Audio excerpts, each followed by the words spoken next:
உறவுகள் அனைவருக்கும் அன்பான வணக்கங்கள்.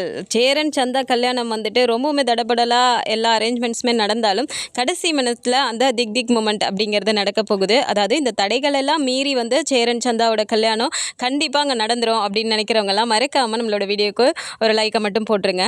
ஆக்சுவலி அங்கே கோவிலுக்கு எல்லாருமே போயிடுறாங்க. அங்கே போனதுக்கப்புறமா பார்த்தா எல்லா அரேஞ்ச்மெண்ட்ஸுமே போயிட்டுருக்கு. அங்கே போய் பார்த்த உடனே சேரன் ரொம்பவுமே கண் கலங்குறாரு. எல்லாமே வந்து ரொம்பவுமே நம்ம தம்பிங்க வந்து நமக்காக பார்த்து இவ்வளோ பண்ணியிருக்கானுங்களே அப்படிங்கிற மாதிரி அவர் கண் கலங்கி நிற்கிறாரு.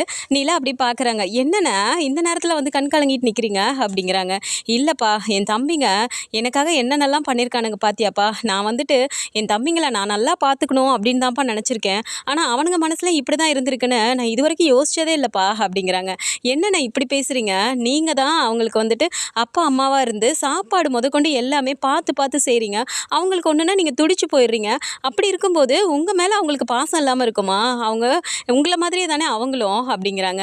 அது என்னமோ நீ சொல்கிறது உண்மைதான்ப்பா அப்படிங்கிறாங்க. சரிண்ணே, நீங்கள் சந்தோஷப்படணும்னு தான் இப்போ இதெல்லாம் பண்ணாங்க. நீங்கள் இப்படி பார்த்து கண் கலங்கிட்டு நிற்கிறதுக்கா அப்படிங்கிறாங்க.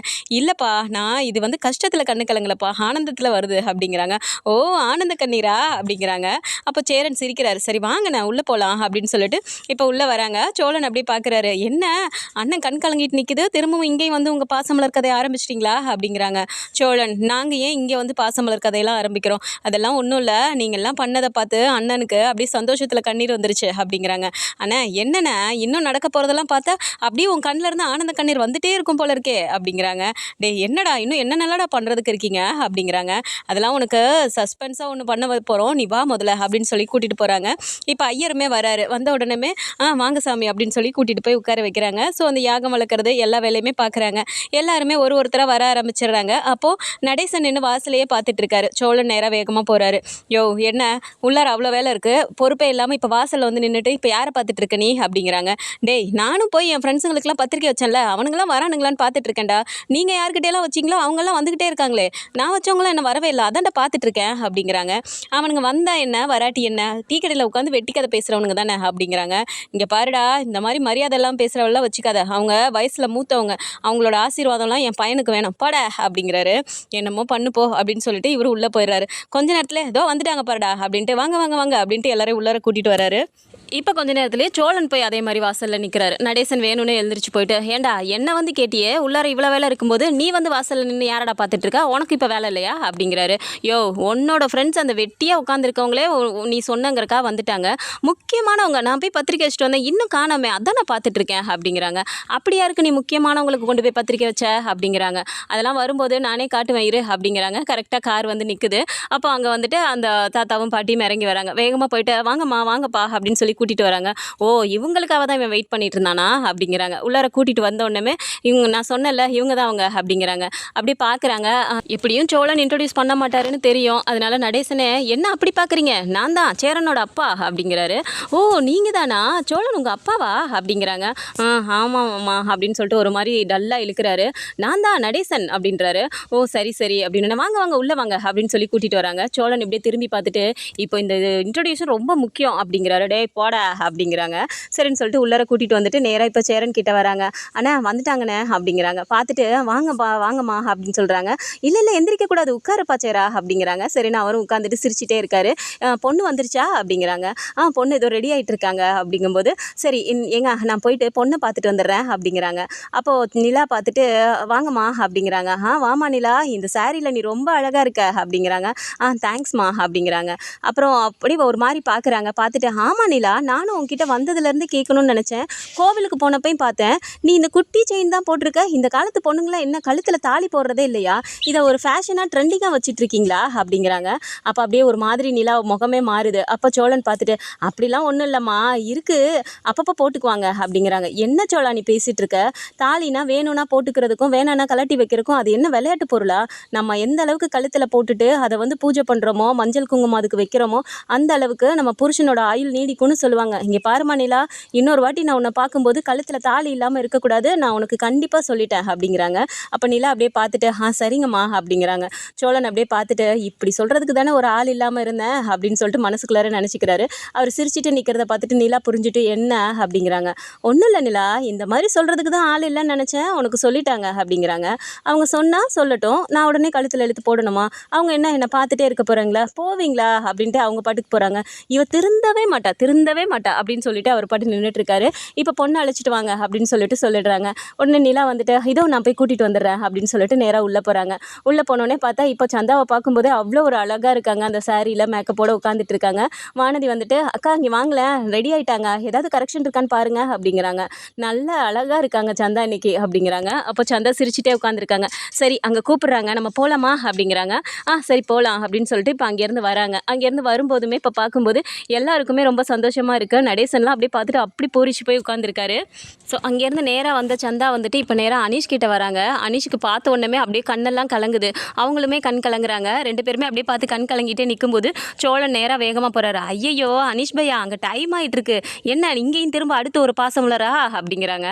அப்போ அனீஷ் அப்படியே பார்த்துட்டு அப்படி இல்லை சோழன் பையா, எங்கே இவன் என் மாமா கிட்ட மாட்டிட்டு அவள் வாழ்க்கை வீணாக போயிடுமோன்னு ரொம்ப பயந்துட்டு இருந்தேன். ஆனால் அதெல்லாம் இல்லாமல் அந்த சாமி தான் இன்றைக்கி வந்து எல்லாம் நல்லபடியாக நடக்கணும்னு நடத்தி கொடுத்துட்ருக்கு அப்படிங்கிறாங்க. சரி இப்படியே பேசிக்கிட்டே டைமை வேஸ்ட் பண்ணிட்டா இருந்தால் எப்படி? அங்கே என் அண்ணன் காத்துட்ருக்கு பாருங்க, அனுப்பி வைங்க உங்கள் தங்கச்சியை அப்படிங்கிறாங்க. அதுக்கு என்ன பையா, போ சந்தா அப்படிங்கிறாங்க.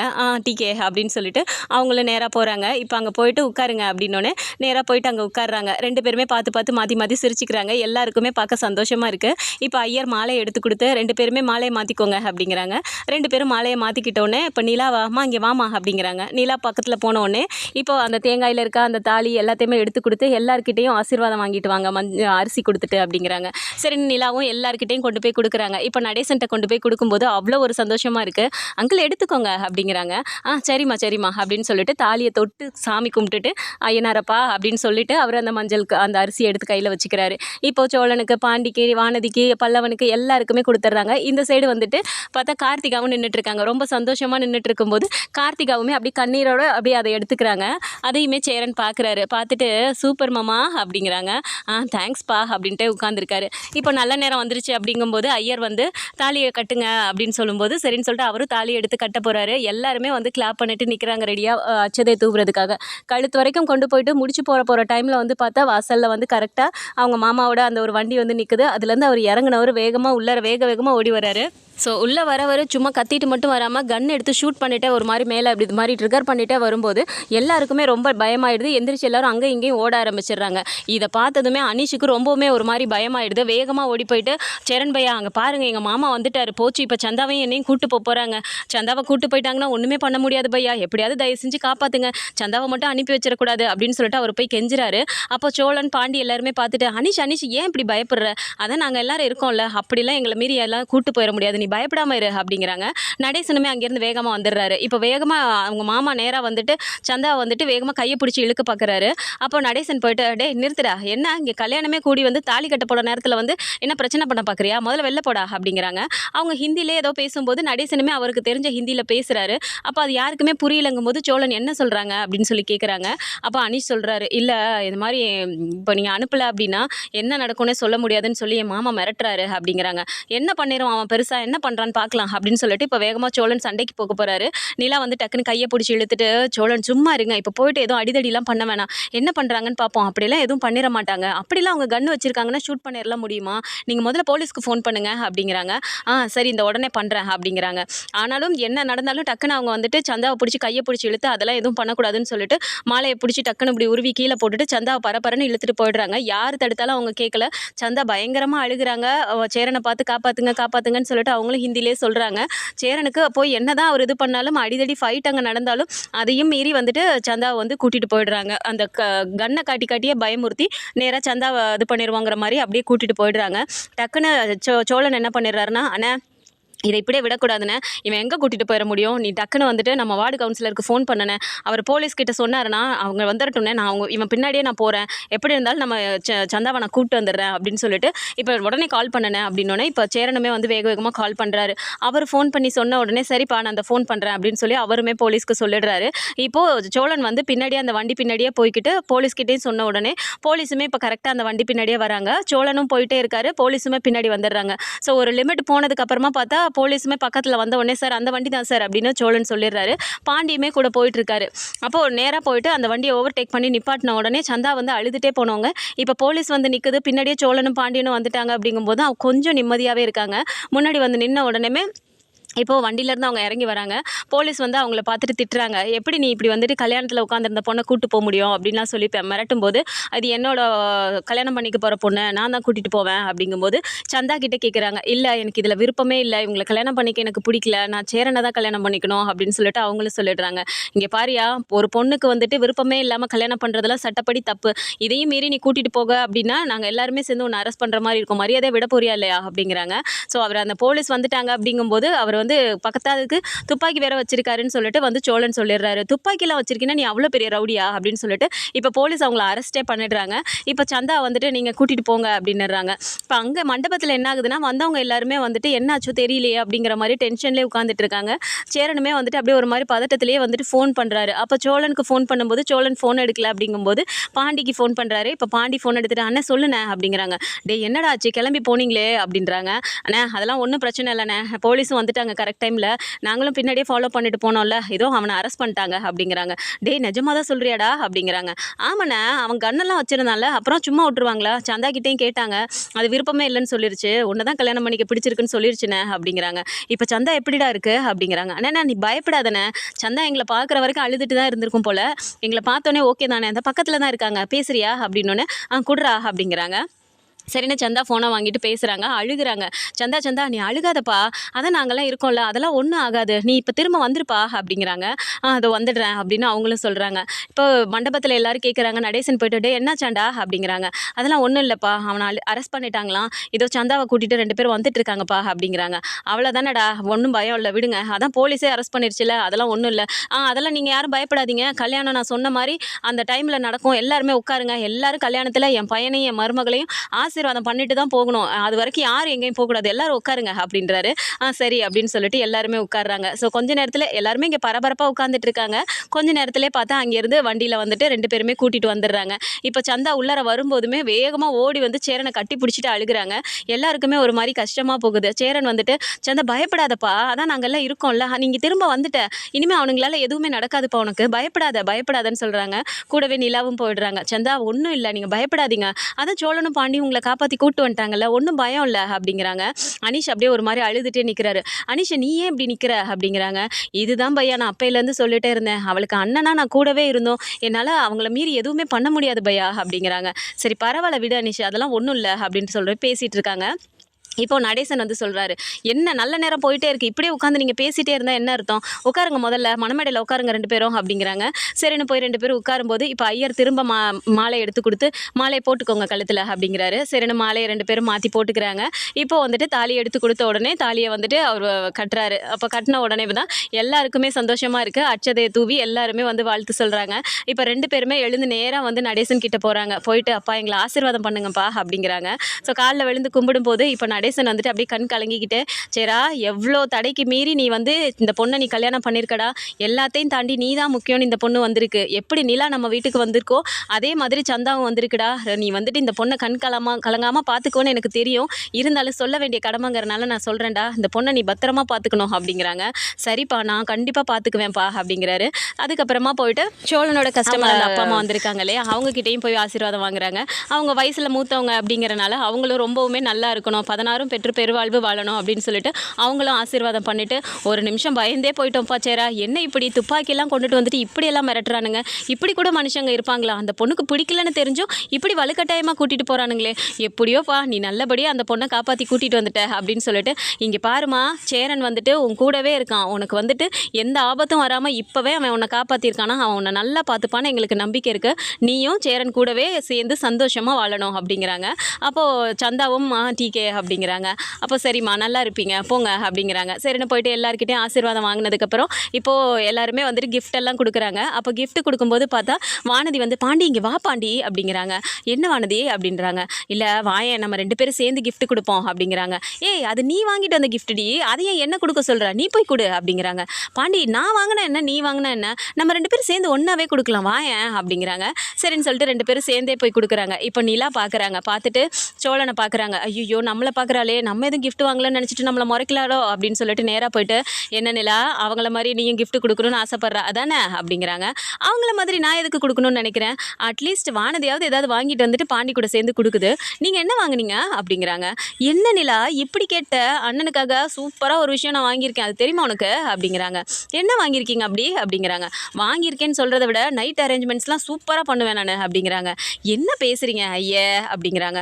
நிலா என்ன இப்படி பேசுகிற, இன்னைக்கு நைட்டு அண்ணனுக்கு எவ்வளோ ஒரு தடபடலாக ஏற்பாடு பண்ணணும் தெரியுமா, அதுக்கு கூட கணக்கில் நான் பூ சொல்லியிருக்கேன், அது எல்லாமே என் சொந்த செலவில் நானே பண்ணுறது, நீ மட்டும் பாரு. நைட்டு அண்ணன் அப்படியே ரூமுக்குள்ளே போனோடனே அப்படி பார்த்துட்டு சோலா அப்படின்னு சொல்லிட்டு ஓடி வந்து என்னை கட்டி பிடிச்சிக்கும், அந்த அளவுக்கு நான் நடத்த போகிறேன், நீ வேணால் பார்த்துட்டேறேன் அப்படிங்கிறாங்க. சீ இந்த அளவுக்கா நீங்கள் யோசிப்பீங்க அப்படிங்கிறாங்க. என்ன இதை போய் சீன்னு சொல்கிற, எப்படியா இருந்தாலும் இது நடக்க போகிறது தானே, நீ தான் என்னமோ இப்படி பண்ணிட்டு இருக்க, உனக்கு அது பிடிக்கல அப்படிங்கிறனால அதுக்காக அண்ணனும் சந்தாவும் அப்படி இருப்பாங்கன்னு நினைக்கிறியா அப்படிங்கிறாங்க. சேச்சா நான் அப்படிலாம் சொல்லலை, அண்ணனும் சந்தாவும் சந்தோஷமாக வாழணும் தான் அப்படிங்கிறாங்க. அப்புறம் என்ன நைட்டு நான் மட்டும் ஒன்றும் பண்ணலை, நீ தான் என் கூட வந்து எல்லா அலங்காரமும் பண்ணணும் அப்படிங்கிறாங்க. முதல்ல இப்போ நடக்கிறத பாருங்க சோழன், ஏதாவது பேசிகிட்டு இருப்பீங்க அப்படின்னு சொல்லிட்டு நேராக போயிடுறாங்க.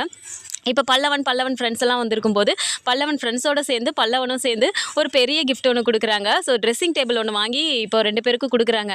அதை பார்த்தோன்னே ரொம்ப சந்தோஷப்படுறாரு சேரன். பார்த்துட்டு என்னடா இப்படிலாம் வாங்கிட்டு வந்திருக்கீங்க, உங்களுக்கு கொடுக்குற பேக்கெட் மணியில் இதெல்லாம் பண்ணீங்களா அப்படிங்கிறாங்க. அப்போ பல்லவனோட ஃப்ரெண்ட்ஸ் இருந்துட்டு அண்ணா என்னண்ணா இப்படி சொல்கிறீங்க, இதில் பாதி காசு பல்லவனோட தானே, மீதி தான் நாங்கள் போட்டோம் அப்படிங்கிறாங்க. டேய் பல்லவா உனக்கு எதிரா இவ்வளோ காசு அப்படின்னு சொல்லிட்டு சோழன் கேட்குறாரு. பின்ன அண்ணன் கொடுக்குற பேக்கெட் மணிலாம் நான் அப்படியே செலவு பண்ணிடுவேன் நினச்சிங்களா, ஏதோ ஒரு காலத்தில் செலவு பண்ணேன் தான், ஆனால் அதுக்கப்புறம் நீயும் கொடுத்த, சோழனனும் கொடுத்துச்சு, அண்ணனும் கொடுத்துச்சு, அண்ணன் என்கிட்ட பேசலைனாலும் காசு கரெக்டாக கொடுத்துரும்ல, எல்லா காசையும் நான் சேர்த்து வச்சுருந்தேன், அந்த காசில் பத்தலை, அதனால் ஃப்ரெண்ட்ஸும் அப்படியே சேர்ந்து போட்டு நாங்கள் ஒன்று வாங்கிட்டோம், என்னென்ன உனக்கு பிடிச்சிருக்குல்ல அப்படிங்கிறாங்க. டே பல்லவா எப்படிடா எனக்கு பிடிக்கலன்னு நான் சொல்லுவேன் அப்படிங்கிறாங்க. அப்புறம் என்னென்ன இதை எடுத்துகிட்டு போய் உன் ரூமில் வைக்கிறோம், டெய்லியும் காலையில் எந்திரிச்சு நீ கிளம்பும்போது இதை பார்த்து தான் நீ கிளம்புற, தலை சீவுற சரியானே அப்படிங்கிறாங்க. சரின்னு சிரிச்சுக்கிட்டே நிற்கும்போது சந்தா உங்களுக்கும் தான் அப்படிங்கிறாங்க. அப்போ சந்தாக்கு வெக்கமாகவே வருது, ஒரு மாதிரி சிரிச்சுக்கிட்டே நிற்கிறாங்க. நடேசன் இதெல்லாம் பார்த்துட்டு சந்தோஷமாக நின்றுட்டு இப்போ அங்கேருந்து எல்லாருமே சரி எல்லோரும் சாப்பிட வாங்க அப்படிங்கிறாங்க. சரின்னு சாப்பாடு எல்லாருக்குமே வந்துட்டு வந்திருக்கவங்க எல்லாருமே சாப்பிட்றாங்க. வீட்டில் இருக்கவங்க இப்போ கல்யாணத்தில் இருக்கவங்க எல்லாருமே வாங்க நீங்கள்லாம் சாப்பிடலாம் அப்படின்னு போய் உட்காந்துட்டு இப்போது சந்தாவையும் சேரனையும் பக்கத்தில் உட்கார வச்சுட்டு சாப்பாடெல்லாம் கொடுத்துட்டு 2 பேரையும் மாற்றி ஊட்டிக்கிற மாதிரி சோழன் தான் ஃபோட்டோ எடுக்க சொல்கிறாரு. அப்போது சேரன் வந்து ரொம்பவுமே தயக்கப்படுறாரு. டே என்னடா இப்படிலாம் பண்ண சொல்கிற அப்படிங்கிறாங்க. ஆனால் இதெல்லாம் வழக்கமாக காலங்காலமாக எல்லோரும் பண்ணிட்டு இருக்க தானே, பொண்ணு மாப்பிள்ளைக்கு ஊட்டுறது, மாப்பிள்ளை பொண்ணு கூட்டுறதுன்னு சொல்லிட்டு, இதெல்லாம் அந்த காலத்தில் எல்லாரோட கல்யாண ஃபோட்டோலாம் இருக்குமே, நீ பார்த்தது இல்லையா அப்படிங்கிறாங்க. டே அதெல்லாம் வேணாண்டா அப்படிங்கிறாங்க. அதெல்லாம் முடியாது அண்ணா, நீங்கள் ஃபோட்டோ எடுங்கண்ணே, நீ ஊட்டுனே அப்படிங்கிறாங்க. சரின்னு சொல்லிட்டு அப்படியே ஊட்டும்போது இப்போ நிலா பார்த்துட்டு சிரிக்கிறாங்க. என்ன நிலா சிரிச்சிட்ருக்க அப்படிங்கிறாங்க. அப்படிலாம் ஒன்றும் இல்லை, இந்த மாதிரி டேஸ்ட்டெல்லாம் கூட உங்களுக்கு இருக்கா அப்படிங்கிறாங்க. நீ என்னை பற்றி என்ன தான் நினச்சிட்ருக்க, எனக்கு ஒன்றுமே புரியல, ஃபோட்டோ ஷூட் எடுக்கிற கூட்டிகிட்டு வந்தால் உங்களுக்கு இந்த ஐடியாலாம் வருமானு கேட்குற, இப்போ ஃபோட்டோ இப்படி எடுங்கன்னு சொன்னால் இதெல்லாம் உனக்கு தோணுமான்னு கேட்குற. எனக்கு லைஃப்பில் ஒரு கோல் இல்லாமல் இருந்தேனே தவிர கல்யாணம்னு ஒன்று நடந்தால் இப்படிலாம் நடக்கணும்னு எனக்கு மட்டும் ஆசை இருக்காதா, நானும் சாதாரண மனுஷன் தானே அப்படின்னு சொல்லும்போது நிலாவுக்கே முகம்லாம் ஒரு மாதிரி மாறுது. நம்ம வந்துட்டு அவரோட ஆசை எதையுமே புரிஞ்சுக்காம நம்ம தான் அப்படி இருந்துட்டோமோ அப்படிங்கிற மாதிரி அவங்க யோசிக்கிறாங்க. ஸோ இந்த மாதிரியான கதைக்களம் வந்தால் நல்லா இருக்கும்னு நினச்சிங்கன்னா மறக்காமல் நம்மளோட சேனலை சப்ஸ்கிரைப் பண்ணிக்கோங்க. அண்ட் வீடியோ பிடிச்சிருக்கு அப்படின்னா சின்னதாக லைக்கை மட்டும் கொடுத்துருங்க. தேங்க்ஸ் ஃபார் வாட்சிங்.